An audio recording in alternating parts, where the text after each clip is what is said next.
Welcome back guys to our YouTube channel and इस वाली video हम क्या डिस्कस करने वाले हैं सर। इस वाली वीडियो के अंदर हम सीए फाइनल एसएफएम हम chapter number 8 derivative analysis and valuation start करा हुआ है। इससे लास्ट वाली क्लासेस के अंदर हमने क्वेश्चन नंबर 1 to 20 आईसीए की प्रैक्टिकल प्रॉब्लम टेस्ट नॉलेज वाले सेक्शन की डिस्कस करी थी एंड इस वाली वीडियो के अंदर हम क्वेश्चन नंबर 21 to 25 डिस्कस करेंगे।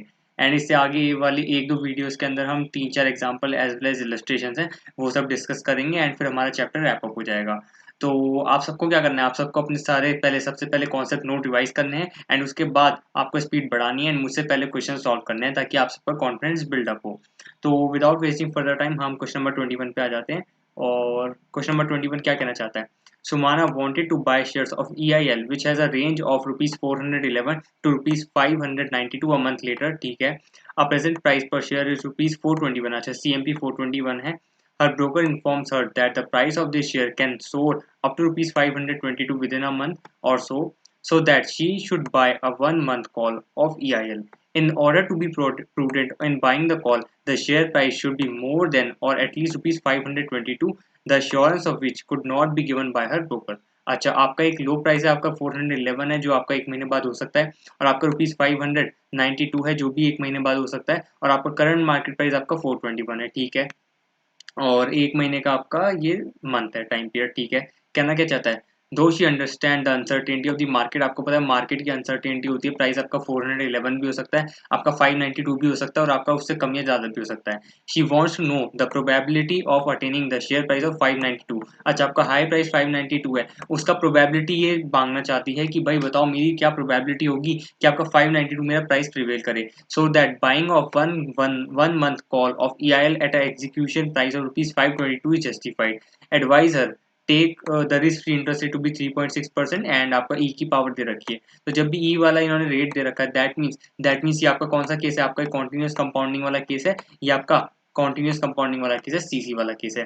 तो इससे पहले हम ये क्वेश्चन करें उसके बाद मैं आपको बताता हूँ कि आपका क्वेश्चन नंबर 21 से लेके आपका क्वेश्चन नंबर 25 तक आपके क्वेश्चन नंबर बहुत ज्यादा इंपॉर्टेंट क्वेश्चन है। आपका रिस्क न्यूट्रल अप्रोच है, आपका बायनोमियल मॉडल अप्रोच है, आपका हेज रेशियो टेक्निक है, आपका BSM black and Scholes model वाला टेक्निक है। तो आपके जो भी 4-5 क्वेश्चन है बहुत ज्यादा इंपॉर्टेंट है, और इनके अंदर आपको करना क्या होता है? आपको फेयर ओपी निकालना होता है as on today as well as on expiry. जैसा आपकी क्वेश्चन की वर्डिंग होंगी उस तरीके से हम निकालेंगे।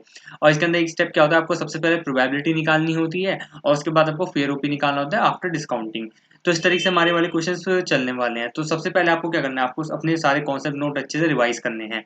तो हम देख लेते हैं इस वाले क्वेश्चन में जैसे कह रहा है प्रोबेबिलिटी निकालो।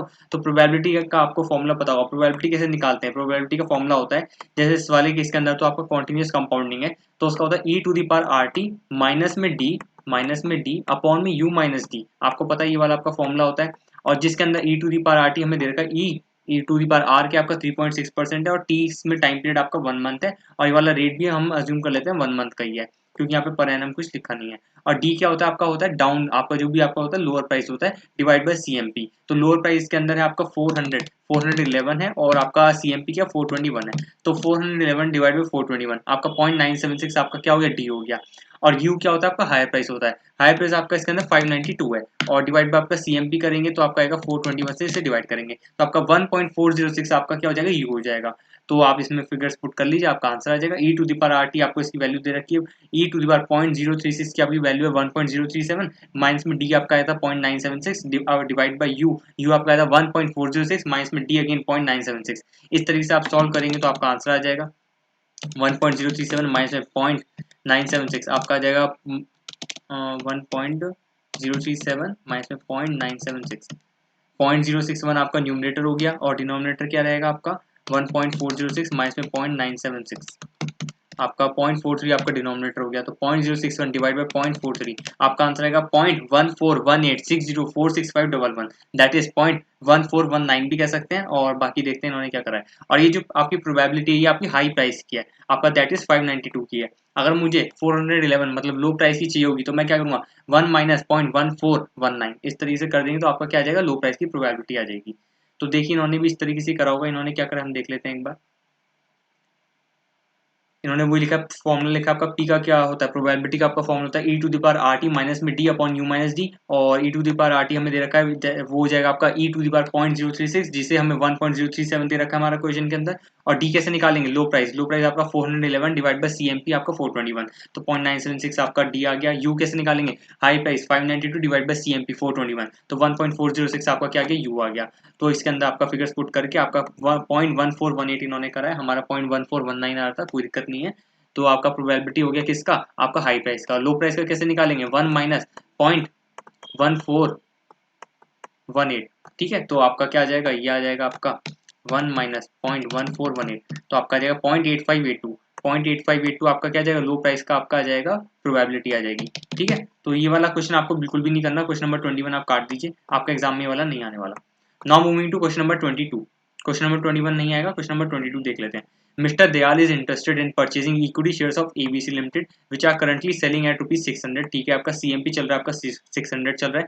He expects that the price of share may go up to rupees 780 और may go down to 480, ठीक है। 780 भी हो सकता है आपका कितने टाइम बाद, आपका इन 3 मंथ्स टाइम, इन 3 मंथ्स टाइम आपका 780 भी हो सकता है, आपका 480 भी हो सकता है। The chances of occurring such variations are 60% and 40%। इन्होंने प्रोबेबिलिटी दे रखी है भाई, 780 जो आपका प्राइस होगा उसकी प्रोबेबिलिटी आपकी 60% है, और 480 प्राइस की प्रोबेबिलिटी आपकी 40% है। A call option on the shares of ABC limited can be exercise eight the end of 3 months, ठीक है, with strike price of rupees 630। अच्छा, 3 मंथ्स कॉल ऑप्शन दे रखा है, उसका स्ट्राइक प्राइस आपका, एक्सरसाइज प्राइस आपका 630 है। What combination of share and option should mister Dayal select if he wants a perfect hedge situation. तो आप सबको पता है बाइनोमियल मॉडल के अंदर परफेक्ट हेज सिचुएशन आपको निकालनी है, तो आपका हेज रेशियो टेक्निक होती है, जिसमें हम क्या करते हैं, उसके अंदर 3 स्टेप होते हैं। सबसे पहला स्टेप होता है आपका बाय फ्यू शेयर्स, आप कुछ शेयर्स बाय करेंगे, और सेकंड स्टेप होता है आपका सेल वन कॉल ऑप्शन, तो आप एक कॉल ऑप्शन सेल करेंगे और उसके अंदर क्या करेंगे, ओपी रिसीव करेंगे।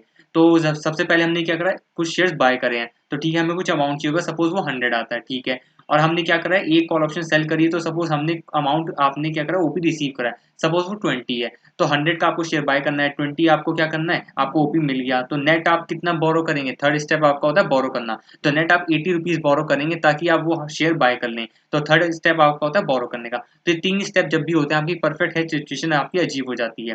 तो इन्होंने बोला combination of share and option बताओ, तो ऑप्शन का क्या आपको पता है, आपको एक कॉल ऑप्शन तो आपको सेल करनी पड़ेगी, और फिर ये बताना चाह रहे हैं बाय फ्यू शेयर्स होता है पहला स्टेप, तो कितने शेयर हम बाय करें, उसको निकालने का फॉर्मूला होता है, कैसे निकालते हैं, उसे डेल्टा बोले जाता है, डेल्टा बोले जाता है, वो कहते हैं C1 माइनस C2 अपॉन में S1 माइनस S2। इस तरीके से फॉर्मूला होता है, C1 माइनस C2 अपॉन में S1 माइनस S2, इस तरीके से फॉर्मूला होता है, मैं आपको दिखाता भी जाता हूँ। तो इसके अंदर C1 क्या है, आपका C1 होता है आपका जो हाई प्राइस दैट इज 780 है, उस पे आपका कॉल ऑप्शन का प्रीमियम कितना होगा, दैट इज 780 माइनस में 630 आपका एक्सरसाइज प्राइस हो गया, और 780 आपका क्या है, आपका एक्सपेक्टेड प्राइस है आफ्टर 3 मंथ्स। तो आपका क्या हो जाएगा, इसमें कॉल ऑप्शन का प्रीमियम हो जाएगा आपका 150, ठीक है। और जब आपका 480 मतलब C2 आपका क्या हो गया, आपका हो गया लो प्राइस पे आपका क्या होगा, कॉल ऑप्शन का प्रीमियम। तो आपका 480 जब आपका 3 मंथ्स बाद आप हम क्या कर रहे हैं, CMP एक्सपेक्ट कर रहे हैं, और आपका स्ट्राइक प्राइस 630 है, तो ऑब्वियसली आपका कॉल बायर इस वाले ऑप्शन को एक्सरसाइज नहीं करेगा, तो जब एक्सरसाइज नहीं करेगा तो आपका कॉल ऑप्शन का प्रीमियम भी 0 होगा, ठीक है। C1 हो गया 150, C2 हो गया 0 हो गया, और अपॉन में S1 क्या होगा, S1 होगा आपका हाई प्राइस जो कि आपका 780 है, माइनस में S2 क्या होगा, आपका लो प्राइस जो कि आपका 480 है। तो जब हम इसे सॉल्व करेंगे तो 150 माइनस 0 अपॉन में 780 माइनस 480, तो ये करेंगे तो 150 अपॉन में 300 हो जाएगा, तो आंसर आपका 0.5 आएगा। तो 0.5 शेयर्स हम बाय करेंगे फॉर एवरी वन ऑप्शन, तो आपका फर्स्ट वाले का यही वाला आंसर है, हम देख लेते हैं। देखो वो इन्होंने लिखा डेल्टा क्या होता है, C1 माइनस C2 अपॉन में S1 माइनस S2। C1 हमने निकाला था 150, कैसे आपका निकाला था 780 माइनस 630, और आपका C2 0 कैसे आया, क्योंकि हमने देखा था आपका क्या हो गया था, CMP आपका आफ्टर 3 मंथ्स 480 हो गया था, और आपका एक्सरसाइज प्राइस आपका स्ट्राइक प्राइस आपका 630 है, तो इस वजह से हम क्या करेंगे, एक्सरसाइज नहीं करेगा कॉल बायर, इस वजह से आपका कॉल ऑप्शन का प्रीमियम C2 आपका लो प्राइस पे 0 हो जाएगा। और अपॉन में S1 माइनस S2 आपका सिंपल है 780 माइनस 480, तो इसे जब हम सॉल्व करेंगे तो आपका 0.5 शेयर्स आ जाएगा। तो mister Dayal should purchase 0.5 share for every one call option, तो आपका सिंपली फर्स्ट वाले का आंसर हो गया। Second, what should be the value of option today, assuming the risk free rate of interest is 10% per annum, ठीक है। तो आपको वैल्यू ऑफ ऑप्शन बतानी है, टुडे बतानी है, और आपका रिस्क फ्री रेट आपका क्या 10% पर एनम है। तो सबसे पहले जब भी आपको वैल्यू ऑफ ऑप्शन बताना है, दैट मींस आपको बताना है fair OP as on today, और फर्स्ट वाले पार्ट के अंदर इन्होंने परफेक्ट हेज सिचुएशन मतलब इन्होंने डेल्टा वाला फॉर्मूला लगवाया है, दैट इज आपका ये चल रहा है हेज रेशियो टेक्निक चल रही है। तो उसके अकॉर्डिंग अगर मैं देखूँ fair OP as on today का एक फॉर्मूला होता है, that is change in CMP minus में बी। अगर मैं देखूँ आपका क्या होता है ओपी निकालने का फॉर्मूला एज ऑन टुडे, देखिए देखिए मैंने ये वाला फॉर्मूला लिखा है पहले, चेंज इन सीएमपी मतलब delta multiply by CMP minus B अपना फॉर्मूला मतलब अपने सारे कॉन्सेप्ट नोट देखो। एक आपका रिस्क न्यूट्रल अप्रोच नहीं, ये वाला दूसरा है आपका बायनोमियल मॉडल आपका अप्रोच है और हेज रेशियो टेक्निक है। उसके अंदर आप देखो फेयर ओपी एज टुडे आप कैसे निकालते हो, आप निकालते हो delta multiply by CMP minus में बी। इसके अंदर डेल्टा मैंने फर्स्ट वाले पार्ट में निकाला that is 0.50 multiply by CMP के आपका सीएमपी हो गया आपका 600। तो जब मैं इस फॉर्मूले में पुट करूंगा 0.5 मल्टीप्लाई बाय 600 माइनस में बी। और बी के आपका बी का एक और फॉर्मूला होता है, कैसे होता है, 1 अपॉन में 1+r, 1/1+r और r को आप एडजस्ट कर लोगे पर एनम में। आपका यहाँ पे जैसे आप पर एनम का क्या मतलब है, जैसे आपका r दे रखा है इन्होंने 10% दे रखा है पर एनम, बट हमारे पास कितने मंथ्स का कॉल ऑप्शन है, 3 मंथ्स का है। तो 10% multiply by 3 divide by 12 that is 2.5% आपका r हो जाएगा for this 3 months call option. तो 1 डिवाइड बाय 1 प्लस 0.025 मतलब आपका क्या हो गया, r 2.5% हो गया। मल्टीप्लाई करेंगे कैसे, आपका होता है delta multiply by s1 minus में c1, delta multiply by s1 minus में c1, डेल्टा आपका हो गया 0.5 मल्टीप्लाई बाय आपका s1 क्या हो गया आपका हाई प्राइस 780 माइनस में c1 क्या हो गया, हमने निकाला था फर्स्ट वाले पार्ट में 150 आपका call option at higher price, call option premium at high price आपका 780। तो इस तरह से आप सॉल्व करेंगे आपका बी आ जाएगा। तो इस फॉर्मूले में एक दूसरा फॉर्मूला भी होता है, कैसे बी का निकालने का, बोरोइंग निकालने का फॉर्मूला होता है 1/1+r मल्टीप्लाई बाय चेंज मतलब delta multiply bye s2 minus c2 भी कर सकते हैं, या तो आप s1 c1 रख लो या फिर आप s2 c2 रख लो, दोनों में से कुछ भी रख लो आपका आंसर सेम आएगा। तो ये वाला फॉर्मूला आपके कॉन्सेप्ट नोट्स के अंदर कवर्ड होगा। तो मैं आपको फटाफट बी की वैल्यू निकलवाता हूँ, कैसे हमने देखा। तो डेल्टा हो गया आपका 0.5 मल्टीप्लाई बाय s1 क्या आपका 780 माइनस में करेंगे हम क्या करेंगे c1 आपका 150, तो ये हो गया आपका 240 डिवाइड करो 1 प्लस आर से मतलब दैट इज 1.025 से, तो आपका आंसर आ जाएगा 234.1463 जिसे हम 234.15 भी कह सकते हैं। तो आपका बोरोइंग आ गया 234.15, तो 234.15, तो इसे फॉर्मूले में पुट करके आप ओपी निकाल लो। तो डेल्टा आपका 0.5 मल्टीप्लाई बाय 600 मतलब चेंज इन सीएमपी मतलब डेल्टा मल्टीप्लाई बाय सीएमपी आपका हो गया इसे 0.5 मल्टीप्लाई 600 तो आपका 300 माइनस में बोरिंग आपका 234.15, तो आपका ओपी आ जाएगा 65.85 65.85। तो ये इन्होंने करा हुआ हम देख लेते हैं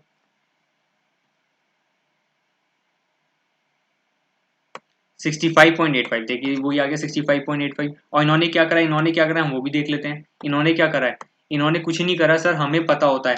सबसे पहले मैं आपको नीचे समझाऊं कि हमें क्या होता है, मैंने आपको बताया 3 स्टेप्स होते हैं। सबसे पहले क्या करते हैं हम, क्या करते हैं, बाय फ्यू शेयर्स करते हैं। उसके बाद हम सेकंड में क्या करते हैं, एक कॉल ऑप्शन को हम सेल करते हैं। तो जो भी हमारा बाय फ्यू शेयर्स का अमाउंट है सपोज 100, और सेकंड स्टेप के अंदर हमें क्या करता है, ओपी हमने रिसीव करा after selling one call option, तो सपोज वो 20 आया, तो नेट हमें 80 बोरो करना पड़ेगा, वो थर्ड स्टेप हो गया, ठीक है। इसके अंदर अगर मैं देखूं मेरा हेज रेशियो आपका था 0.5, दैट इज मैं 0.5 शेयर्स आपका क्या करूंगा, बाय करूंगा। और करंट सीएमपी मेरा क्या है 600, तो 0.5 मल्टीप्लाई बाय 600 तो आपका 300 रुपीज में बाय करूंगा, मतलब 300 रुपीज में क्या करूंगा, बाय करूंगा, ठीक है। और मुझे कितना ऑप्शन प्रीमियम कितना मुझे मिला, मुझे नहीं पता, दैट इज पी। तो 300 माइनस पी, अगर मैं करूंगा 300 माइनस पी, इसे क्या करेंगे, इसे बोलते हैं net amount to be borrowed. तो जो अमाउंट हम बोरो करेंगे, जैसे हमारे वाले केस में 100 माइनस 20 आया था 80, तो इस वाले केस में 300 माइनस पी हो जाएगा, जिसे हम क्या कहते हैं आपका net amount to be borrowed. इसको हम क्या करेंगे, इंटरेस्ट ड्यू करेंगे आफ्टर 3 मंथ, जब हम पेमेंट करेंगे तो इस पर इंटरेस्ट कैलकुलेट करेंगे, और 3 मंथ्स का इंटरेस्ट आपका क्या आएगा 2.5%। तो वही करा 300 माइनस पी मल्टीप्लाई बाय क्या करा 1 प्लस आर, जिसे हम 1.025 भी कह सकते हैं। तो वो किसकी इक्वल आएगा, वो इक्वल आएगा आपका नेट प्रोसीड्स आफ्टर 3 मंथ। और वो कैसे निकलेगी, जब मैं देखूं, जब मैंने आज कोई 0.50 शेयर्स आपके बाय करे थे, आफ्टर 3 मंथ जब मैं 0.5 शेयर्स को सेल करूंगा और मेरा प्राइस 780 चल रहा है, तो जब मेरा 780 चल रहा है तो मुझे नेट प्रोसीड्स 390 मिलने वाले हैं, 780 मल्टीप्लाई 0.5। और मैंने आज एक कॉल ऑप्शन सेल करा था, तो आफ्टर 3 मंथ्स में उसे क्या करूंगा, बाय करूंगा। कहने का मतलब है उसमें मैं करूंगा सेट ऑफ करूंगा, मैं उसे स्क्वायर ऑफ कर लूंगा। तो आज जब मैंने सेल करा था उसका रेट चल रहा था 630, और आफ्टर 3 मंथ्स जब मैं बाय करूंगा, मतलब काटने के लिए मुझे बाय करना पड़ेगा, उसका रेट 780 हो गया, तो अल्टीमेटली मेरा 150 का उस पर लॉस हो गया। और अगर मैं देखूं नेट मेरा क्या हो गया, नेट प्रोसीड आपकी 240 हो गई। तो अब परफेक्टली है सिचुएशन में क्या होता है, आपका नो प्रॉफिट नो लॉस वाली सिचुएशन होती है। तो ऑब्वियसली अगर मैं देखूं आज अगर मैंने कोई अमाउंट बोरो करी है दैट इज 300 माइनस पी, और उसमें मैं जब इंटरेस्ट कैलकुलेट करूंगा फॉर 3 मंथ, तो आफ्टर 3 मंथ्स मेरी वो वाली जो अमाउंट है वो 240 के इक्वल ही आएगी, तभी मैं परफेक्टली है सिचुएशन में फॉल करूंगा, क्योंकि मुझे 240 का आफ्टर 3 मंथ्स प्रॉफिट हो रहा है। तो आफ्टर 3 मंथ मुझे कितना पे करना पड़ेगा कि मेरा नेट प्रॉफिट लॉस जीरो हो जाए, वो भी 240 होगा, क्योंकि आफ्टर 3 मंथ्स मुझे 240 का प्रॉफिट हो रहा है। तो आफ्टर 3 मंथ्स में जब मैं 240 पे करूंगा तभी तो मेरा नेट प्रॉफिट लॉस जीरो आएगा, तभी तो मेरा नेट प्रॉफिट लॉस जीरो आएगा। तो हमने 300 minus P multiply 1.025 equal to 240 रखेंगे, तभी आपका क्या आएगा, आपका प्रीमियम आपका आ जाएगा 65.85 और आपकी परफेक्टली है सिचुएशन आ जाएगी। तो यही आपका सिंपल फंडा था। और अगर आपका 480 प्राइस होगा तो 480 प्राइस के अंदर तो कुछ करना ही नहीं, आपकी सेल प्रोसीड्स आपकी सिंपल है। 0.5 शेयर हमने सेल करे थे, बाय करे थे 0.5 शेयर, अब जब हम सेल करेंगे आफ्टर 3 मंथ्स तो 480 मल्टीप्लाई 0.5 तो आपका 240 आपकी क्या आ गई, सेल प्रोसीड्स आ गई। और जब आपका 480 का आपका क्या हुआ, आफ्टर 3 मंथ्स सीएमपी हुआ, तब हम क्या करेंगे, आपका कॉल ऑप्शन तो हम एक्सरसाइज करेंगे नहीं, कॉल बार एक्सरसाइज नहीं करेगा तो उसमें प्रॉफिट लॉस भी नहीं आएगा। तो अल्टीमेटली उसमें सिर्फ क्या रह जाएगा, 240 आपका क्या रह जाएगा, नेट प्रोसीड्स आ जाएगा। तो दोनों केस में आपका 240 आएगा, चाहे आपका प्राइस 780 हो चाहे आपका प्राइस 480 हो, आपका क्या होगा, नेट प्रोसीड 240 होगा। और इसे हम क्या करेंगे, अमाउंट टू बी बोरोड के इक्विवेलेंट रखेंगे, तो आपका क्या आ जाएगा, प्रीमियम आ जाएगा 65.85। तो ये तो हो गया समझाने वाली बात। मैंने आपको सबसे पहले फॉर्मूले से कैलकुलेट करवाया कि आपका क्या होता है, फेयर ओपीएम निकालते हैं delta multiply by CMP minus में बी। और बी कैसे निकाला जाता है, 1/1 plus R multiply by delta multiply by S1 minus में C1, या फिर S1 की जगह S2 पुट कर दो, C1 की जगह C2 पुट कर दो, वैसे भी आ जाएगा। तो ये हो गया आपका थोड़ा सा formula based question, formula based answer. तो इस तरीके से भी हम कर सकते हैं, आपको जैसा अच्छा लगे वैसे कर लीजिए। थर्ड वाला part, what is the expected rate of return on the option. अच्छा, ऑप्शन पे बताओ कितना एक्सपेक्टेड रेट ऑफ रिटर्न होगा। तो जब भी हमें एक्सपेक्टेड रेट ऑफ रिटर्न निकालना है ऑप्शन पे, तो हम देख लेते हैं हमारा ऑप्शन का fair OP as on today कितना है और fair OP as on expiry कितना है। एज ऑन टुडे हम निकाल चुके हैं 65.85, एज ऑन एक्सपायरी हम निकाल लेते हैं। एज ऑन एक्सपायरी कैसे निकालेंगे, अगर मैं देखूं फेयर ओपी मेरा कितना था, अगर मेरा 780 का आपका सीएमपी एज ऑन एक्सपायरी होगा दैट इज आफ्टर 3 मंथ्स, तो मेरा ओपी आया था 150। और जब मेरा 480 आएगा तो मेरा क्या हुआ था, ओपी मेरा जीरो आया था, क्योंकि वो कॉल बार एक्सरसाइज ही नहीं करेगा। तो अल्टीमेटली अगर मैं देखूं 150 मतलब जो हमारा 780 प्राइस होगा आफ्टर 3 मंथ्स, उसकी प्रोबेबिलिटी हमारी 60% है, और 480 की हमारी कितनी है, 40%। तो हम कर लेंगे 150 आपका क्या होगा, आपका ओपी होगा जब हमारा 780 का प्राइस होगा, उसकी प्रोबेबिलिटी कितनी हमारी 60% है, ठीक है। और जो हमारा 480 प्राइस होगा उसकी प्रोबेबिलिटी कितनी है, 40% है, और उसका ओपी कितना होगा, उसका जीरो होगा। तो अल्टीमेटली हम निकाल लो, तो 150 multiply by 60% plus zero multiply 40%। तो अगर मैं देखूंगा मेरा नेट 90 आएगा, तो मेरा 90 क्या हो गया, सीएमपी एज ऑन एक्सपायरी हो गया। तो कंपेयर कर लो, आपका परसेंटेज रिटर्न आ जाएगा 90 माइनस 65.85 अपॉन में 65.85 मल्टीप्लाई बाय 100। तो आपका आंसर क्या आ जाएगा, आपका एक्सपेक्टेड रेट ऑफ रिटर्न आ जाएगा ऑन द ऑप्शन। तो वो इन्होंने करा, एक्सपेक्टेड वैल्यू ऑफ ऑप्शन निकाली एज ऑन एक्सपायरी हमारी 90 आई थी, कैसे 60% प्रोबेबिलिटी है और आपकी 40% प्रोबेबिलिटी है। तो किस पे, जब 780 का प्राइस था और आपका जीरो क्या हुआ, जब आपका 480 का प्राइस था तो आपका जीरो ऑप्शन प्रीमियम आ गया। और इसका रेट ऑफ रिटर्न कैसे निकालेंगे, 90 माइनस में 65.85 डिवाइडेड बाय 65.85 परसेंटेज में, तो 36.67 4259 681, तो इसे हम 36.67% भी कह सकते हैं। तो आपका ये वाला क्वेश्चन भी हो गया। पर इस वाले क्वेश्चन को आप इंपॉर्टेंट मार्क रख सकते हैं। मैंने बोला आपको क्वेश्चन नंबर 21 से लेकर 25 फटाफट आप मतलब ये कि हाफ एन आवर में फटाफट सारे क्वेश्चन रिवाइज कर सकते हैं, बहुत ही ज्यादा स्पीड अप में, और ये बहुत ज्यादा इंपॉर्टेंट क्वेश्चन है। Now moving to question number 23। Question number 23 is VIP question है। इनफैक्ट नवंबर 20 एग्जाम में आया भी हुआ है क्वेश्चन, और इस टाइप के क्वेश्चन हर एग्जाम में, हर नेक्स्ट सेकंड अटेम्प्ट में आता ही आता है, और ये बहुत ही ज्यादा इंपॉर्टेंट क्वेश्चन है। हम देख लेते हैं क्या कह रहे हैं। Consider 2 year call option. अच्छा, कॉल ऑप्शन है और कितने साल का, 2 साल का, ठीक है, कोई दिक्कत नहीं है। स्ट्राइक प्राइस उसका एक्सरसाइज प्राइस दे रखा है 50 दे रखा है on a stock, the current price of which is also ₹50। अच्छा, ईपी भी आपका 50 है और आपका सीएमपी भी आपका 50 है, ठीक है। assume that there are 2 periods of 1 year and in each year the stock price can move up or down by equal percentage of 20%। अच्छा, इन्होंने बोला 2 ईयर की कॉल ऑप्शन है, ठीक है, उसके अंदर भी दो इन्होंने बोला टाइम पीरियड्स हैं, एक एक साल के, और उन एक एक साल के अंदर जो आपका 50 का सीएमपी अभी चल रहा है वो आपका एक साल बाद 20% अपवर्ड्स भी हो सकता है और 20% डाउनवर्ड भी हो सकता है, ठीक है। सपोज मेरा आज प्राइस 50 है तो 20% अपवर्ड्स होगा मतलब वो 60 हो सकता है, और 20% डाउन मतलब वो आपका कितना हो सकता है, 40 भी हो सकता है, ठीक है। और फिर उसके एक साल बाद भी आपका प्राइस अगर सपोज 60 आया तो वो भी 20% अपवर्ड्स हो सकता है और 20% डाउनवर्ड्स हो सकता है, मतलब 60 में 20% ऐड करेंगे दैट इज 72, और 60 में अगर 20% लेस करूंगा दैट इज 48।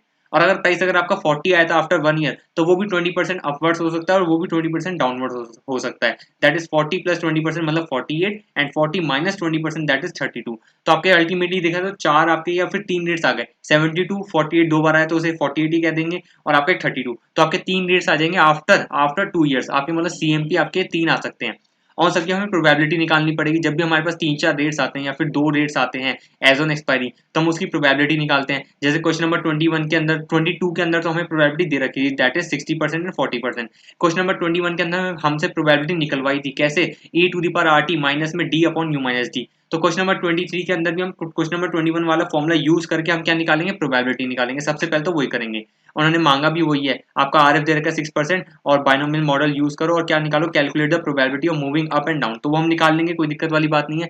इसके अंदर बस एक जो चीज है, आपका e to the power RT वाला यूज नहीं होगा, क्योंकि इन्होंने दिया नहीं है कि आपका कॉन्टिन्यूसली कंपाउंडिंग है। यहाँ पे सीसी नहीं लिखा और ना ही इन्होंने ई की कोई वैल्यू दे रखी है। तो हमारे पास ये क्या होगा, आपका सिंपल आपका इंटरेस्ट चलेगा, नॉर्मल कंपाउंडिंग। तो e to the power R T जगह हम क्या करेंगे, 1 प्लस आर कर देंगे।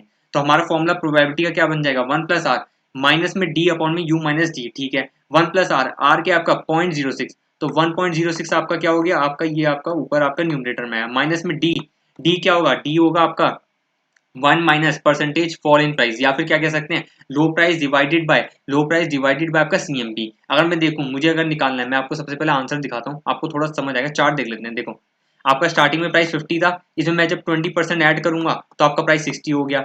जब मैं इसमें 20% माइनस करूंगा तो आपका प्राइस 40 हो गया। ये तो हो गया आपका एक साल के अंदर। फिर नेक्स्ट ईयर, जब आपका नेक्स्ट ईयर मतलब सेकंड ईयर में क्या होगा, 60 की प्राइस का दोबारा प्लस कर सकते हैं 20%, तो आपका 72 आ जाएगा। और 60 प्राइस के अंदर माइनस 20% करेंगे तो आपका 48 आ जाएगा, ठीक है। फिर अगर प्राइस अगर आपका एक साल बाद 40 आता, तो इसके अंदर भी सेकंड ईयर क्या करेंगे, 20% ऐड हो सकता है तो आपका अगेन 48 आ जाएगा। और 40 के अंदर दोबारा क्या हो सकता है, 20% लेस हो सकता है तो आपका 32 आ जाएगा। तो इस तरीके से आपके 3 डेट आ जाएंगे, कोई दिक्कत वाली बात नहीं है। और मुझे प्रोबेबिलिटी निकालनी है। सबसे पहले मैं प्रोबेबिलिटी निकालूंगा कि मेरा 60 प्राइस आए आफ्टर 1 ईयर, तो उसकी प्रोबेबिलिटी मैंने आपको बताया 1 प्लस आर, आर कितना आपका 0.06 है, तो 1.06 हो गया। माइनस में डी कैसे निकालेंगे, डी निकालेंगे हम कैसे, हाई प्राइस अपॉन में सीएमपी, नहीं डी हमारा लो प्राइस है, तो लो प्राइस आपका क्या है 40 आया, तो 40 अपॉन सीएमपी क्या आपका 50, तो 40 अपॉन 50 आपका हो जाएगा 0.8, तो 1.06 माइनस में 0.8, तो वो इन्होंने लिखा होगा, देखो 1.06 माइनस में 0.8। और आपका हाई प्राइस क्या है, आपका 60 है, तो हाई प्राइस मतलब यू कैसे निकालेंगे, 60 अपॉन 50, तो 60 अपॉन में 50 आपका क्या आ जाएगा, 1.2 आ जाएगा। तो फॉर्मूले में पुट कर दो, पी क्या होगा 1.06 माइनस में 0.8 डिवाइड बाई 1.2 माइनस 0.8। तो इसे जब मैं सॉल्व करूंगा तो मेरा 1.06 माइनस में 0.8, तो आपको हो जाएगा 0.26 डिवाइड बाई 1.2 माइनस में 0.8 मतलब 0.4, तो 0.4 से डिवाइड करेंगे तो 0.65, मतलब 65% आपकी प्रोबेबिलिटी है किसी हाई प्राइस की, मतलब 65% प्रोबेबिलिटी है कि मेरा एक साल बाद आपका 60 रुपीज का मेरा आएगा क्या, मेरा आएगा सीएमपी। और अगर 65% 60 की प्रोबेबिलिटी है तो टोटल प्रोबेबिलिटी तो आपकी 100% होती है, दैट मीन्स 35% प्रोबेबिलिटी किसकी रह गई, आपकी 40 रुपीज की रह गई।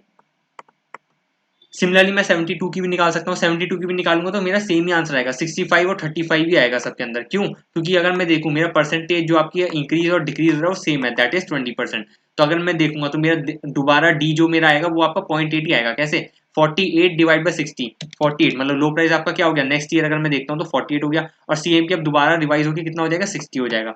तो 48 डिवाइड बाई 60, तो 0.8 ही आएगा आपका दोबारा डी। और यू कैसे आएगा, हाई प्राइस आपका 72 हो गया, और डिवाइड बाई सीएमपी आपका दोबारा से अब करेंगे तो 60 हो जाएगा, तो 72 डिवाइड बाई 60, तो आपका दोबारा फॉर्मूला सेम ही हो जाएगा। और आर तो आपका सेम ही था 0.06, तो दोबारा जब हम पी निकालेंगे वो आपका 65% ही आएगा आपका सेकंड ईयर के अंदर ही। और थर्ड ईयर के अंदर मतलब सेकंड ईयर के अंदर आपका 65% आएगा किसका, 72 आपका प्राइस का 65% प्रोबेबिलिटी आएगी, और 48 की आपकी 35% आएगी। और अगर सिमिलरली अगर मैं देखूँ मेरा 40 रुपीज़ का रेट है, तो 48 की अगर मैं देखूँ यहाँ पे 65% आएगी, नॉट सी से लेके नॉट एफ तक, नॉट ई तक, और नॉट सी से लेके नॉट एफ तक आपकी कितनी आएगी, 35% प्रोबेबिलिटी आएगी, ठीक है। अगर मैं देखूँ, ये तो प्रोबेबिलिटी वाला फंडा हो गया, तो पहला पार्ट इनका क्लियर हो गया। इन्होंने कहा था प्रोबेबिलिटी निकालो। Also draw a 2 step binomial tree showing prices and payoffs at each node. तो प्राइसेस तो हमने कर लिए 72, 48, 32, ठीक है। और पे ऑफ्स मतलब क्या निकालना है आपको, ओपी निकालना है। तो जब भी अगर मैं देखूं मेरा क्या चल रहा है, मेरा चल रहा है एक्सरसाइज प्राइस आपका 50 है, तो ऑब्वियसली जब मेरा एक्सरसाइज प्राइस आपका 50 है तो सीएमपी जब भी मेरा 50 से ज्यादा होगा तब मेरा ओपी निकलेगा, तब मेरा ओपी की वैल्यू आएगी। और जब भी मेरा 50 से आपका नीचे हो जाएगा सीएमपी, तो ऑब्वियसली मेरा क्या हो जाएगा, मैं आपका कॉल बायर ऑप्शन एक्सरसाइज नहीं करने वाला, तो मेरा फेयर ओपी भी 0 हो जाएगा। सिंपल है, क्योंकि जब भी आपका क्या होता है, जब भी हमारे पास कॉल ऑप्शन होता है तो हम तभी एक्सरसाइज करते हैं जब हमारा सीएमपी आपका ईपी से ज्यादा हो। और हमारे पास वो एक ही केस था, दैट इज 72, जब हम पे 72 आया था, और बाकी हम पे 48 और 32 आए थे। 48 और 32 हमारा एक्सरसाइज प्राइस आपका 50 है, तो वो तो उससे कम ही है, तो हम उसमें उस वाले केस के अंदर तो अपना क्या करेंगे, कॉल ऑप्शन एक्सरसाइज नहीं करने वाले। तो उसके केस के अंदर तो मेरे पास क्या हो जाएगा, कॉल प्रीमियम आपका 0 हो जाएगा। और जब हमारे पास 72 आएगा तो हमारे पास कॉल ऑप्शन का प्रीमियम हमारे पास 22 आ जाएगा, 72 माइनस 50 22। तो इस तरीके से हम लिख लेते हैं। देखो जहाँ पे 72 में हमारे पास, वहाँ पे 22 का प्रीमियम होगा, 48 पे हमारे पास 0 का, और 32 पे भी 0 होगा। फॉर इस तरीके से हम सॉल्व कर लेते हैं। देखिए मैं आपको दिखाता हूँ, देखो टी जब हमारा 72 था तो आपका 22 का प्रीमियम आया, और जब आपका 48 था तब आपका 0 आएगा, क्योंकि यहाँ पे हम एक्सरसाइज नहीं करने वाले, और जब आपका 32 होगा तब भी हम यहाँ पे एक्सरसाइज नहीं करने वाले, हमारा 0 होगा। और जब हमारा यहाँ पे, अब देखो अब हम निकालेंगे यहाँ पे नॉट बी पे, जब आपका 60 होगा, तो 60 होगा तो हम क्या करेंगे, देखो आपका 22 है एक तो, और इसकी प्रोबेबिलिटी कितनी थी 22, मतलब जो आपका 72 का आपका जो क्या था आपका प्राइस था, उसकी प्रोबेबिलिटी हमने निकाली थी फर्स्ट पार्ट के अंदर 65%। तो दैट मीन्स आपका 22 का जो आपका ओपी है उसकी प्रोबेबिलिटी भी 65% आएगी, ठीक है। और 35% प्रोबेबिलिटी किसकी है, आपकी 48 के प्राइस की है, और उसका ओपी क्या आया था, आपका 0 आया था। तो मतलब 0 ओपी आने की प्रोबेबिलिटी आपकी 35% है, और 22 की आपकी 65% है। तो 22 multiply by 65% plus 0 multiply by आपका क्या हो गया, आपका हो जाएगा आपका 35%। तो इस तरीके से हम क्या निकालेंगे, fair OP as on expiry after मतलब 2 ईयर निकाल लेंगे। तो आप ऐसे ही करो, 22 मल्टीप्लाई बाय 65% आपका आ जाएगा 14.3, और 0 मल्टीप्लाई बाय 35% तो आपका 0 ही रहेगा। दैट इज आफ्टर एक्सपायरी आपका ओपी क्या हो जाएगा, 14.3 हो जाएगा। That is after 2 years, after 2 years आपका 14.3 आपका क्या रहेगा, ओपी रहेगा, ठीक है। इस वाले केस के अंदर, ऊपर वाले केस के अंदर, जब आपका एक साल बाद आपका प्राइस आपका 60 होता है, तो उसके बाद जब आपका प्राइस 20% ऐड हो सकता है, 72 भी जा सकता है, और आपका 48 भी आ सकता है आपका सेकंड ईयर के अंदर, तो उसका ओपी की वैल्यू 14.3 है आफ्टर 2 ईयर्स। अगर मैं इसे आफ्टर मतलब 60 पे मुझे इस वाले नॉट बी पे लेके आना, दैट इज मुझे एक साल की सी क्या करनी पड़ेगी, डिस्काउंटिंग करनी पड़ेगी, एक साल की डिस्काउंटिंग करनी पड़ेगी। और आपका रेट कितना था, आपका रेट था कितना, आपका रेट था आपका 6% था। तो इसे आप कर दो 1 डिवाइड बाय मतलब 14.3, 14.3 डिवाइड बाय 1.06, 14.3 डिवाइड बाय 1.06 आपका क्या आ जाएगा 13.49, 13.49 आपका क्या आ जाएगा, नॉट बी पे आपका वो आ जाएगा ओपी। तो वो इन्होंने करा है 13.49। और अगर मैं नॉट सी पे ओपी निकालूं, वो कैसे करेंगे, अगर मैं देखूं नॉट सी पे मतलब आपका प्राइस कितना था 40 था, और ये 20% ऊपर भी जा सकता है, 20% नीचे भी आ सकता है। ऊपर जाएगा तो 48 होगा, नीचे जाएगा तो 32 होगा, और दोनों पे हम एक्सरसाइज नहीं करेंगे कॉल बाय, आपका ओपी 0 होगा। तो 0 मल्टीप्लाई बाय, इसकी प्रोबेबिलिटी कितनी है 48 की 65%, और 32 की कितनी थी 35%। तो 0 multiply by 65% plus 0 multiply by 35%, तो आपका 0 ही हो गया ओपी। तो 0 ओपी हो गया आफ्टर 2 ईयर्स, इसे डिवाइड करेंगे 1.06 से, तो आपका आंसर तो 0 ही आएगा। तो जब आपका 40 नोट होगा तो यहाँ पे भी आपका 0 ओपी आएगा, ठीक है। तो बी पे आपका आ गया ओपी 13.49, और आपका सी पे ओपी आपका आ गया 0। और अगर मैं देखूं दोबारा इसकी प्रोबेबिलिटी कितनी होगी, इसकी 65% है, और नीचे वाली कितनी है 35% है। सेम 65-35 चल रही है, क्यों, क्योंकि आपका 20% आपका राइज और फॉल आपका सेम है, फर्स्ट ईयर के अंदर भी सेकंड ईयर के अंदर भी, इसलिए प्रोबेबिलिटी हमेशा सेम है 65-35। एक बार कैलकुलेट करो और सब जगह 65-35 लगेगी, ठीक है। अब मुझे नॉट ए पे आपकी वो निकालना है, ओपी निकालना है, तो सिमिलरली वही चलेगा आपका 13.49 मल्टीप्लाई बाय 65% प्लस आपका ये तो 0 है, 0 मल्टीप्लाई बाय 35% क्या है आपका 13.49 मल्टीप्लाई बाय 65%, तो मतलब 8.76 से 85 आ गया, 8.7685 आ गया, और प्लस 0 मल्टीप्लाई बाय 35% तो वो 0 ही हो गया। तो 8.7685 डिवाइड बाई इसे क्या करेंगे, अब ये आपका eight the end of 1 year है, इसे अब मुझे करना पड़ेगा 0 पे लाना पड़ेगा, ए पे लाना पड़ेगा, तो इससे क्या करेंगे डिस्काउंट करेंगे, किससे 1 डिवाइड मतलब इसे डिवाइड करेंगे 1 प्लस आर, आर क्या आपका 0.06, तो 1.06 से आप डिवाइड कर दोगे इसे, तो 8.7685 डिवाइड बाई 1.06 आपका आंसर आ जाएगा 8.272 16981132, इसे 8.272 भी कह सकते हैं। तो आपका ओपी आ गया 8.272। तो इस तरह से आपको मैट्रिक्स बनाई थी, आपको ये क्या है बाइनोमियल ट्री है, तो इस तरह से आपको ओपी निकालना था हर एक नोड पे, आपका ए पे बी पे सी डी ई एफ। तो अगर देखा जाए तो बेसिकली आपको डी वाला निकालना था, ई एफ तो आपका 0 0 था, तो आपका सी भी 0 आ गया। तो जैसे आपने डी निकाला 22, ई आपका 0 आया, तो आपने बी निकाल लिया 13.49। कैसे निकाला आपने, वही आपको सबसे पहले प्रोबेबिलिटी लगाओ, फिर उसे डिस्काउंटिंग करो, फिर बी आपका 13.49 आ गया, सी आपका 0 आ गया, तो दोबारा क्या करो प्रोबेबिलिटी लगाओ, फिर उसे डिस्काउंट करो, और एक एक साल बाद डिस्काउंटिंग होगी, क्योंकि आपके जो भी आपका परसेंटेज फॉल और आपका 20% राइज और फॉल आ रहा है आपका 2 पीरियड्स में आ रहा है, ठीक है। तो वो इन्होंने करा है। The value of American call option D F पे इन्होंने क्या इक्वल है, और यूरोपियन कॉल नॉट्स इन्होंने थ्योरी लिख के डी एफ, ठीक है। 22 आया है हमारा, 0 आया, 0 आया है। Single period binomial model use करेंगे क्योंकि आपके 2 पीरियड्स हैं। तो नॉट बी पे हमने कैसे कैलकुलेट करा, वही करा 22 मल्टीप्लाई बाय 65% प्रोबेबिलिटी लिखी, प्लस 0 मल्टीप्लाई 35%, और इसे कंपाउंड डिस्काउंट करा 1.06 क्योंकि आपका एक पीरियड था। तो नॉट बी पे आपका 13.49 आ गया। सिमिलरली आपका नॉट ए पे 8.272 आएगा, कैसे 13.49 multiply by 65% plus 0 multiply by 35% divide by 1.06, तो आपका 8.272 आपका ए पे आ गया। राइट सर, ये आपका बहुत ही ज्यादा बढ़िया क्वेश्चन था, और इस टाइप के क्वेश्चन ही एग्जाम में आते हैं। सबसे पहले प्राइस भी निकलवाता है, उसके साथ साथ ओपी भी निकलवाता है, बाइनोमियल ट्री आपका कैलकुलेट करवाता है। Very important question. Now moving to question number 24.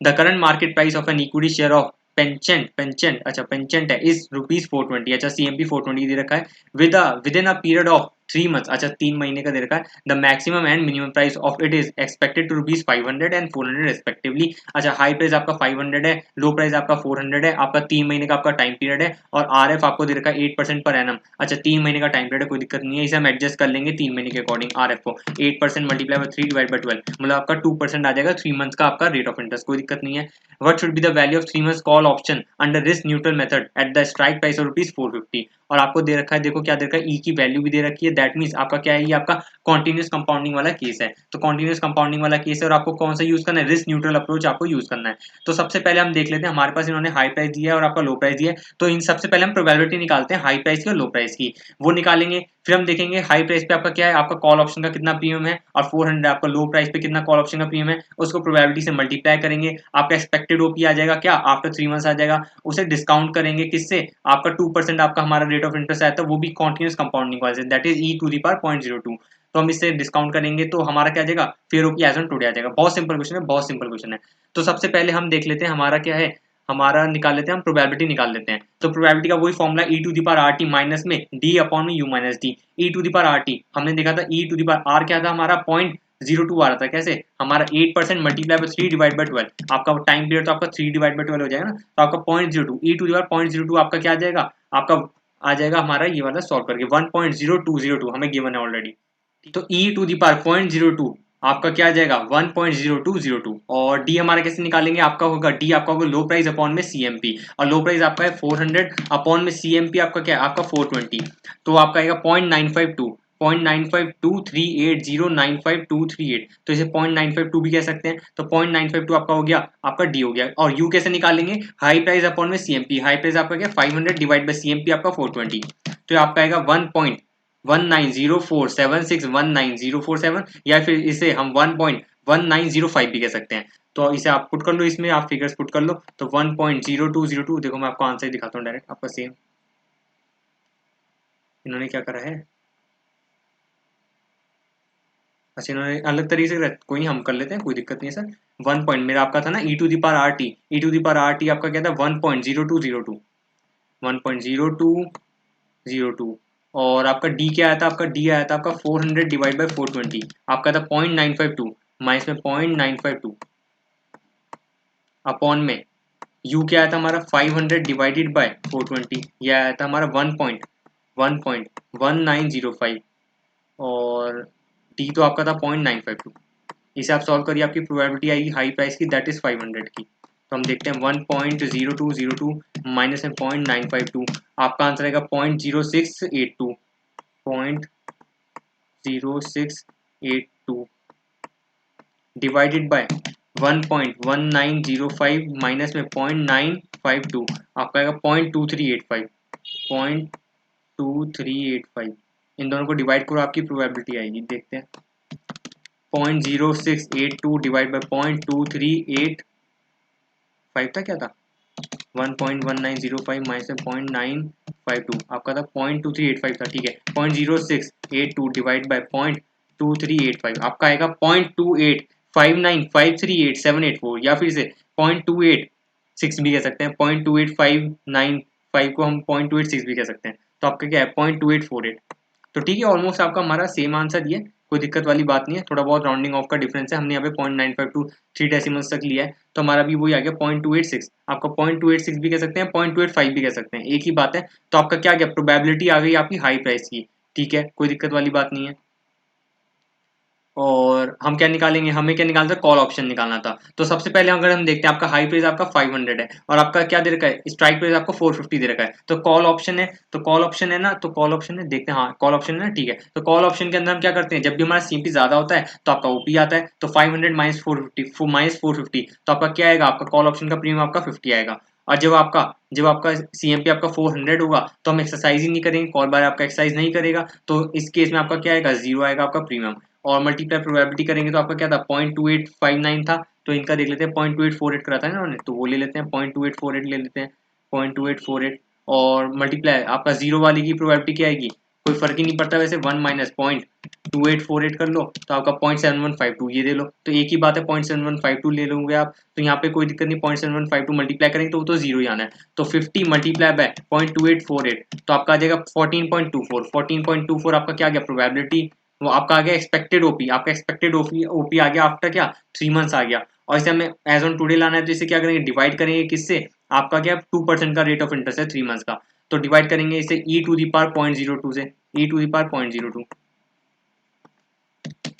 तो आपका हो जाएगा 14.24 डिवाइडेड बाय 1.0202, आपका आंसर आएगा 13.9580474416, या फिर से 13.96 भी कह सकते हैं। देख लेते हैं 13.96 आ गया। और इन्होंने क्या करा हुआ, इन्होंने वही करा होगा वैसे, प्रोबेबिलिटी कह रहा है भाई 500 माइनस 420, 400 माइनस 420, 1 माइनस पी, और ये आपका क्या हो गया C M P multiply by to the P to the power R T, इस तरीके से करके इन्होंने करा है। एक बार हम अपनी कैलकुलेशन और देखें, 420 था ना ये आपका, हाँ तो 400 डिवाइड बाय 420 आपका क्या था 0.9523, या 0.9524 से करके देखूँ तो मेरा शायद और आंसर आ जाएगा। 0.952 तक लिया था ना मैंने, 0.9524 देखूँ तो शायद मेरा और आंसर आ सकता है अप्रॉक्स इनके बराबर। 1.0202 माइनस में 0.9524 तो आपका होगा 0.0678, और इसे डिवाइड करेंगे किससे 0.2385 तो आंसर आ जाएगा कितना 0.2843 आएगा। तो भी थोड़ा डिफरेंस चल रहा है, तो ठीक है वो तो राउंडिंग ऑफ का डिफरेंस है, इतना चलता है। तो ये वाला हमारा कौन सा था, ये वाला हमारा था आपका तरीका कौन सा, risk neutral approach. Risk neutral approach होता ही है, प्रोबेबिलिटी निकालने का हमें फॉर्मूला दिया होता है, e to the power R T minus में क्या करेंगे d अपॉन में u माइनस डी, इस तरीके से हम निकालते हैं, प्रोबेबिलिटी निकालते हैं। और हाई प्राइस की आ जाती है, लो प्राइस की हम उसका 1 माइनस करके 0.2848 कर लेंगे। और आपको क्या करना था, आपको 50 माइनस 450 आपका 50 का प्रीमियम आ गया किस पे, हाई प्राइस पे, और लो प्राइस आपका 400 था, उस पे आपका ओपी क्या आएगा, आपका प्रीमियम आपका जीरो आएगा, क्योंकि कॉल बायर वाली सिचुएशन में हम एक्सरसाइज नहीं करेंगे। और इसे डिवाइड करेंगे 1.0202 से, क्यों, क्योंकि आपका 3 मंथ्स का आपका ओपी निकला है, एक्सपेक्टेड ओपी निकला है, प्रोबेबिलिटी मल्टीप्लाई करने के बाद उसे एज ऑन टुडे लाना पड़ेगा, तो उसे डिस्काउंट करेंगे, डिस्काउंट करेंगे तो आपका क्या होगा, कॉन्टिन्यूस कंपाउंडिंग वाले में डिवाइड करते हैं e टू दी पावर 0.02 से, तो 1.0202 से डिवाइड करो तो आपका 13.96 आपका क्या आ जाएगा, वैल्यू आ जाएगी आपकी किसकी, रिस्क न्यूट्रल अप्रोच मेथड से कॉल ऑप्शन प्रीमियम की। ठीक है सर, क्वेश्चन नंबर 24 बहुत simple. Now question number 25, question number 25 VVIP question,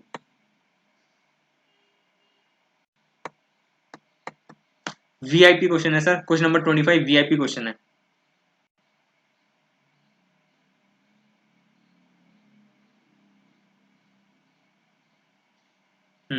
तो ये है किस पे, ये आपका बीएसएम मॉडल पे, ब्लैक एंड स्कॉल मॉडल पे है, और ये वाला बहुत ही ज्यादा इंपॉर्टेंट क्वेश्चन है। इसके अंदर आपको फटाफट क्या याद रखना होगा, आपको देखना होगा सबसे पहले हम क्या निकालते हैं, कॉल ऑप्शन है, और कॉल ऑप्शन के अंदर हमें सबसे पहले ओपी निकालना होगा। तो ओपी कैसे निकाला जाता है, हमने दो मॉडल ऑलरेडी देख लिए। एक आपका हमने देखा था बायनोमियल मॉडल के अंदर, हमने रिस्क न्यूट्रल अप्रोच देख लिया, बायनोमियल हमने हेज रेशियो वाला टेक्निक देख लिया। ठीक है, रिस्क न्यूट्रल के अंदर क्या करते हैं, प्रोबेबिलिटी से मल्टीप्लाई करते हैं और इसे डिवाइड करते हैं, डिस्काउंट करके लाते हैं एज ऑन टुडे पे। और अब हमने हेज रेशियो टेक्निक के अंदर कैसे निकाला ओपी, हमने निकाला delta multiply by CMP minus में बी फॉर रैंक करके। ठीक है, अब तीसरा आपका आ रहा है, आपका निकालना है ओपी, निकालना है कैसे, कॉल ऑप्शन का। वो हम कैसे निकालते हैं, हम निकालते हैं सीएमपी माइनस में ईपी। ठीक है, सीएमपी माइनस में ईपी। और अगर हमें इसे एज ऑन टुडे निकालना है तो सीएमपी हम क्या ले लेंगे, एज ऑन एक्सपायरी वाला नहीं लेंगे, हम लेंगे एज ऑन टुडे वाला लेंगे। ठीक है, सीएमपी एज ऑन टुडे ले लेंगे, माइनस में ईपी क्या था, ईपी आपका एज ऑन एक्सपायरी था, उसे एज ऑन टुडे लाने के लिए क्या करना पड़ेगा, डिस्काउंट करना पड़ेगा, उसे डिवाइड कर दो e to the power RT, या फिर डिवाइड ना करके इसे मल्टीप्लाई कर दो e to the power minus RT. जब आपका नीचे e to the power RT है तो उसे ऊपर लाने के लिए, न्यूमरेटर में लाने के लिए माइनस में आरटी कर दो। ठीक है, ये हो गया, दो स्टेप हो गए। तीसरा स्टेप क्या है, इसमें एक ND1 ND2 वाला कॉन्सेप्ट और होता है। तो CMP के अंदर एज ऑन टुडे वाले के अंदर मल्टीप्लाई करो ND1, और माइनस में आप क्या करोगे, माइनस में आप करोगे EP multiply by E to the power RT, वो तो हो गया, e to the power minus RT ये हो गया, मल्टीप्लाई बाय ND2 करोगे। मैं आपको दिखाता हूँ, आपको फॉर्मूला दिखाता हूँ, फॉर्मूला रिकॉल कर लो सर, देखो यही है। ओपी निकालने का फॉर्मूला क्या होता है, एसएन क्या होगा आपका, ये होगा CMP as on today, SN नहीं एस आपका सीएमपी एज ऑन टुडे हो गया, और ND1 इससे में मल्टीप्लाई होता है, माइनस में के क्या हो गया आपका, के हो गया आपका एक्सरसाइज प्राइस हो गया, multiply by E to the power minus RT, क्योंकि इसे क्या करते हैं एज ऑन टुडे लाना होता है एक्सरसाइज प्राइस को, और मल्टीप्लाई बाय ND2 करते हैं। ठीक है, और ND1 ND2 क्या होता है, सबसे पहले इसके अंदर D1 D2 की वैल्यू निकालते हैं, D1 D2 की वैल्यू निकालते हैं, और उसमें क्या करते हैं एन D1 ND2 क्या होता है, फिर हम क्या करते हैं Z distribution table, normal distribution curve table के अंदर हम इसमें पुट करके वैल्यू निकालते हैं। सबसे पहले फिर हम देख लेना D1 कैसे निकाला जाता है। D1 का अगेन अगर अलग फॉर्मूला है, कैसे होता है, नेचुरल लॉग CMP अपॉन में EP, natural log CMP upon में EP प्लस क्या करते हैं R करते हैं, प्लस क्या फिर क्या करते हैं SG स्क्वायर अपॉन में क्या करते हैं 2 करते हैं और मल्टीप्लाई करते हैं इसे टाइम पीरियड से, होल को डिवाइड करते हैं SG से multiply by under root T। तो इन्होंने वही फॉर्मूला लिखा है और इस तरीके से आपका D1 की वैल्यू आ जाएगी और D2 की वैल्यू क्या होती है, D1 माइनस में SG multiply by under root T। तो इस तरह से आपकी D1 की D2 की वैल्यू आएंगी, इसमें आप पुट करोगे तो ND1 ND2 आ जाएगा। ND1 ND2 की कैसे वैल्यू निकालते हैं वो मैं आपको क्वेश्चन के साथ साथ करवाता हूँ। तो ये आपका ब्लैक एंड स्कॉल मॉडल का क्या फॉर्मूला है, तो वही लिखा है अप्लाइंग ब्लैक एंड स्कॉल फॉर्मूला। तो इन्होंने क्या है, मेन फॉर्मूला तो आपका वही होता है CMP multiply by ND1 minus में EP multiply by E to the power minus RT multiply by ND2, ये आपका मेन फॉर्मूला है। फिर इसके अंदर D1 निकालने का फॉर्मूला है नेचुरल लॉग मल्टीप्लाई बाय कैसे CMP अपॉन में EP और प्लस क्या करेंगे R plus SG square upon में 2 मल्टीप्लाई बाय T अपॉन में SG multiply by under root T। तो आपका ये फॉर्मूला D1 का हो गया। D2 कैसे निकालेंगे, D1 माइनस में SG under root multiply by under root T, तो आपका D2 निकल जाएगा। तो हम फटाफट क्या निकालेंगे, आप सबसे पहले D1 ही निकाल लेते हैं, सबसे पहले D1 निकाल लेते हैं। और इसके अंदर इन्होंने देखो टेबल दे रखी है, कौन सी टेबल दे रखी है, इन्होंने वन टेल टेबल दे रखी है। और वन टेल टेबल कौन सी होती है, ये आपकी होती है एन डी माइनस वाली टेबल, ये आपकी एन डी माइनस वाली टेबल होती है, ये आपकी एन डी माइनस वाली टेबल होती है, एन डी माइनस वाली टेबल होती है। तो हम देख लेते हैं, सबसे पहले हम D1 D2 निकालते हैं। अगर हमारा D1 D2 माइनस वाली में आ रहा होगा तो इसके अकॉर्डिंग हम क्या करेंगे, हम अपनी वैल्यू निकाल लेंगे। इसके अकॉर्डिंग हम क्या करेंगे, इंटरपोलेशन टेक्निक, मैंने आपको लास्ट क्लास में बताया था इंटरपोलेशन टेक्निक। सपोज हमारा 0.238 या 0.28 ऐसे करके अगर आंसर आएगा तो हम दो वेरिएबल मतलब दो पॉइंट्स के अंदर क्या करेंगे, इंटरपोलेशन टेक्निक यूज करके निकाल सकते हैं अगर हमारा एन डी नेगेटिव आएगा। अगर हमारा एन डी मतलब आपका D1 D2 पॉजिटिव आएगा तो पर हमें टेबल तो नेगेटिव वाली दे रखी है, क्योंकि वन टेल का मतलब ही होता है एन डी माइनस टेबल। तो हमें क्या करना पड़ेगा, सबसे पहले माइनस वाली टेबल को पॉजिटिव में कन्वर्ट करना पड़ेगा। और वो कैसे करेंगे, अगर मैं आपको बताऊं एन डी माइनस वाली टेबल और एन डी पॉजिटिव वाली टेबल दोनों को जब हम प्लस करते हैं तो 100% आती है। तो सिमिलरली अगर मैं देखूं नेगेटिव वाली टेबल की वैल्यू को सपोज 0.25 मीन है तो 0.4013 है, तो पॉजिटिव वाला एन डी पॉजिटिव क्या होगा 1 माइनस में 0.4013, दैट इज 0.5987। तो इस तरीके से मैं सबसे पहले आपको वही दिखाता हूँ कि भाई ये N D one tail two tail का कॉन्सेप्ट क्या है।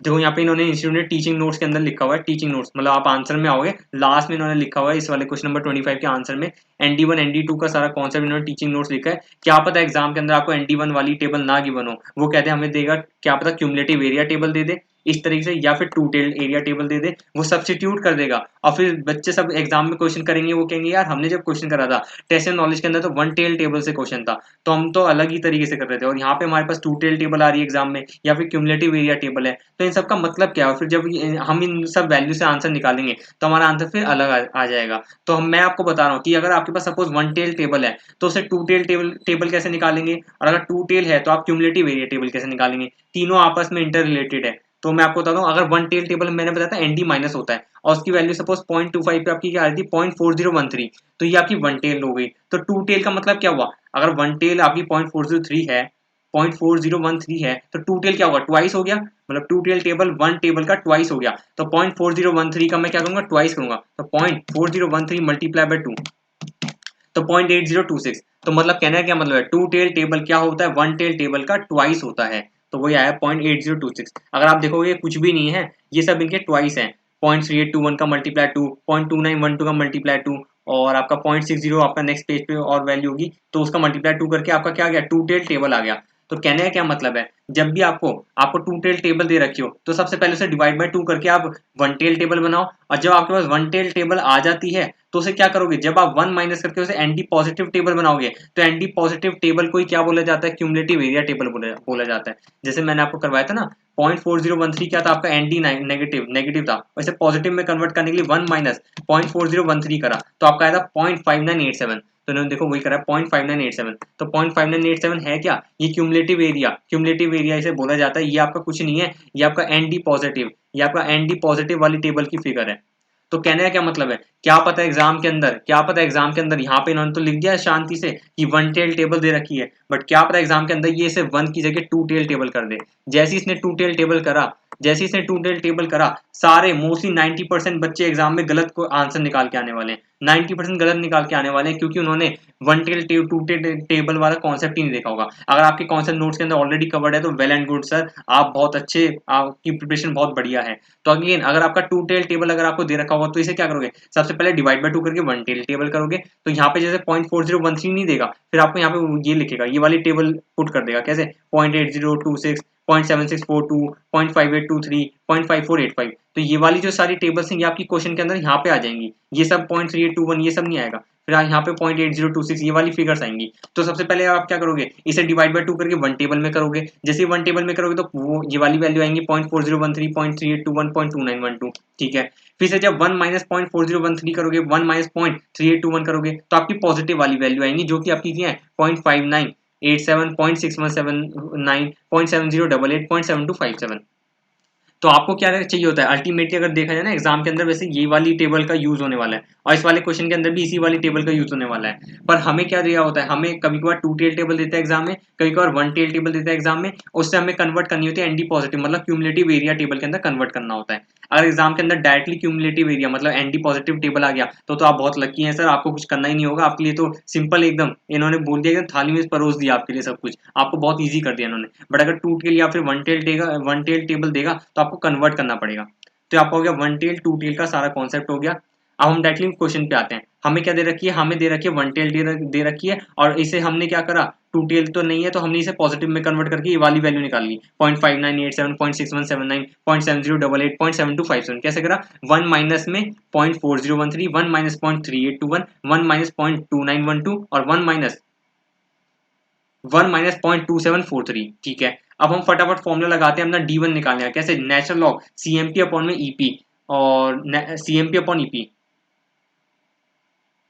अगर मैं देखूं मेरा CMP क्या है, मेरा CMP दे रखा 80 और EP क्या है 75, तो 80 डिवाइड बाई 75 मतलब क्या आएगा 1.066 बार, मतलब 1.067। और अगर मैं देखूं नेचुरल लॉग 1.066 बार, नेचुरल लॉग 1.066 बार मतलब 1.06667। देखो हमें यहाँ पे दे रखी है इसकी वैल्यू, दे रखी है 0.0646 दे रखी है वैल्यू, ठीक है। एक तो ये वैल्यू हमें चाहिए, हम इसे डायरेक्टली पुट कर देंगे, ठीक है।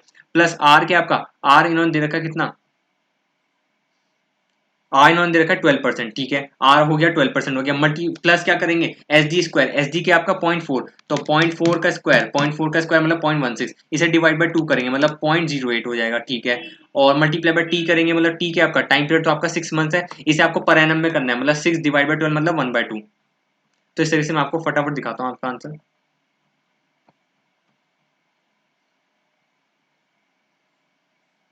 देखो वही करा इन्होंने, D1 निकालने नेचुरल लॉग क्या करा, CMP अपॉन EP करा, CMP आपका क्या था, आपका था 80, CMP आपका क्या था 80 था, और अपॉन में EP आपका क्या हो गया 75, तो नेचुरल लॉग 1.0667 आया, प्लस में R करा हमने 12%, प्लस में हमने क्या करा SD स्क्वायर डिवाइड बाय 2 करा, तो वो आपका 0.08 आ गया था। और ये 0.5 क्या है, ये कुछ भी नहीं है, T है, T कैसे है 6/12, आपका पर एनम में लेते हैं सब कुछ, तो 6/12 अपॉन में क्या करा SD आपका था 0.4 मल्टीप्लाई बाय T का क्या करा अंडर रूट करा, तो T का अंडर रूट 0.5 इसका अंडर रूट करा, तो और मल्टीप्लाई कैसे 0.4 से, तो आपका नीचे डिनोमिनेटर के अंदर आंसर जो आएगा, तो अगर मैं देखूं 0.5 का अंडर रूट तो आपका 0.7071067811 और अगर देखूं तो 0.7071, हाँ ये रहा 0.7071 और 0.4, और नेचुरल लॉग 1.0667 की वैल्यू हमें दे रखी थी क्वेश्चन के अंदर 0.0646, ठीक है। अब इसको सॉल्व कर लेते हैं, 12% डिवाइड बाय ये मतलब 12% को मतलब 0.12 हो गया, प्लस 0.08 हो गया, मल्टीप्लाई बाय 0.5 कर देंगे तो ये आपका आ गया 0.1 आ गया, और प्लस 0.0646 और 0.1646 आ गया ये, ठीक है बेहतरीन।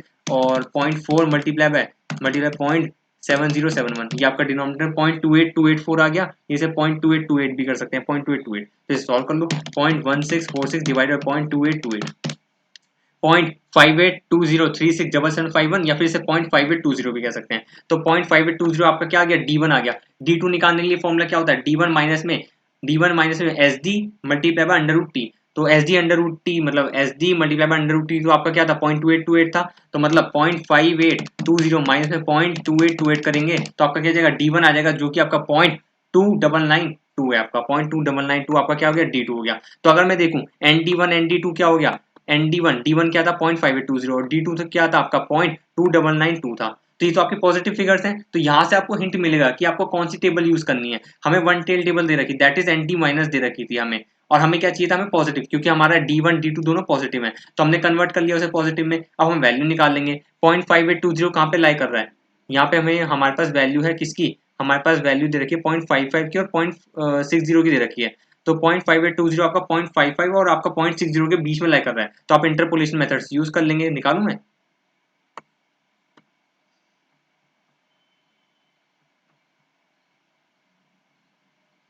देखो आपका 0.55 और 0.6 इन दोनों के बीच में आपका लाई कर रहा है क्या, 0.58 0.5820 यहाँ पे लाई कर रहा है 0.5820। तो सिंपल है, अगर मैं देखूं तो इंटरपोलेशन कैसे करेंगे, 0.7257 माइनस में 0.7088, तो आपका डिफरेंस आएगा 0.0169, ठीक है 0.0169, और इनका डिफरेंस क्या है 0.60 माइनस में 0.55 का, तो इनका 0.05 है, तो 0.0169 डिवाइड बाई 0.05, तो आपका आ जाएगा 0.338, तो मतलब 0.338 डिफरेंस है आपका कितना, वो 1.01% के लिए। और मुझे क्या चाहिए 0.5820 चाहिए, तो 0.5820 माइनस में 0.55, तो आपका आएगा 0.032 और यहाँ पे 0.338 मल्टीप्लाई बाय 0.032, इसमें प्लस करेंगे मतलब ये आ जाएगा 0.010816। मतलब आपका कहने का क्या मतलब है, 0.010816 ऐड करेंगे किसके अंदर 0.7088, तो आपका आंसर आ जाएगा 0.719616। देखता हूँ 0.719616। सर आपने कर क्या दिया, फटाफट कर दिया, हमें तो कुछ समझाया नहीं सर। ये इंटरपोलेशन मेथड है, आपको मैंने लास्ट क्लास के अंदर समझाया हुआ है कैसे। अगर मैं देखूं 0.7257 माइनस में 0.7088 ये आपका डिफरेंस आएगा, ठीक है, और आपका 0.60 माइनस में 0.55 ये आपका 0.05 डिफरेंस आएगा, ठीक है। तो अगर मैं देखूं 0.7257 माइनस में 0.7088 ये आपका है 0.0169, तो 0.0169 डिफरेंस कितने पे है, ये आपका 0.05 पे है। अब मुझे कितना डिफरेंस चाहिए, मुझे डिफरेंस चाहिए 0.5820 माइनस में 0.55, 0.5820 माइनस में 0.55, मुझे डिफरेंस 0.032 का चाहिए, तो इसे मल्टीप्लाई कर देंगे 0.032, आंसर क्या आएगा 0.0169 डिवाइड बाई 0.05, 0.338 मल्टीप्लाई 0.032, आपका आएगा 0.010816। तो ये आपका डिफरेंस का आ गया वैल्यू, ठीक है, और आपको 0.55 के अंदर ऐड कर दो तो डिफरेंस प्लस 0.55 आपका क्या आएगा 0.5820 की आपकी वैल्यू आ जाएगी, तो प्लस 0.7088 आपका आ जाएगा 0.719616, इसे 0.7196 भी कह सकते हैं। इन्होंने क्या कर रखा है देखते हैं,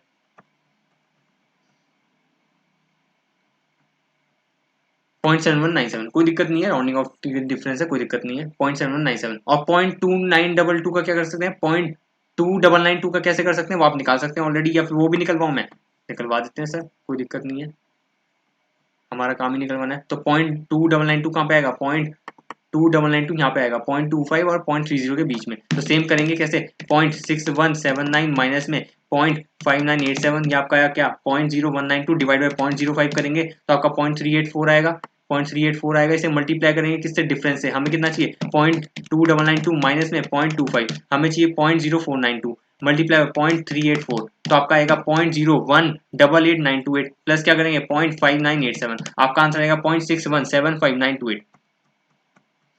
इन्होंने क्या निकाला है 0.617598, इसे 0.6176 भी कह सकते हैं, 0.6176। तो हमने ND1 ND2 की वैल्यू निकाल ली। अब क्या करना है, फटाफट फॉर्मूले में पुट करना है।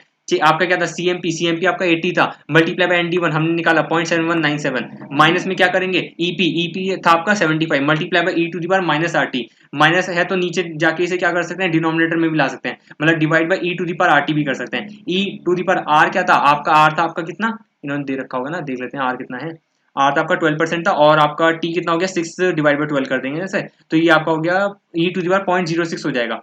आपका मंथ्स में एडजस्ट करेंगे 12% मल्टीप्लाई बाई 6 डिवाइड बाई 12, तो आपका e टू दी पावर 0.06, और इसकी शायद वैल्यू दे रखी होगी,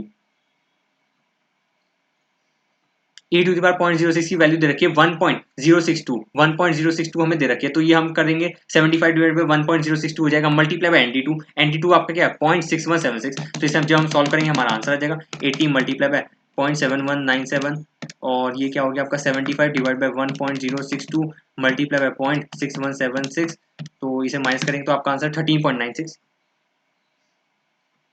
13.96।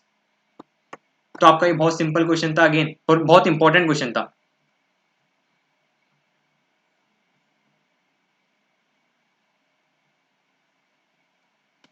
तो यहाँ तक हमने क्वेश्चन नंबर 25 तक कर लिए, बहुत ही ज्यादा इंपॉर्टेंट क्वेश्चन है आपका। तो यहाँ से मैंने क्वेश्चन नंबर 21 से 25 डिस्कस कर लिए आपके साथ। नेक्स्ट क्लास में आपके साथ कुछ examples as well as illustration discuss करूंगा, तो हमारा ये चैप्टर रैप अप हो जाएगा। तो आई होप आप सबको मेरी वीडियो अच्छी लग रही होगी। If you are liking the videos then please like as well as share these videos with all of your friends as well as subscribe the channel of course आपको अगर अच्छा लग रहा है तो।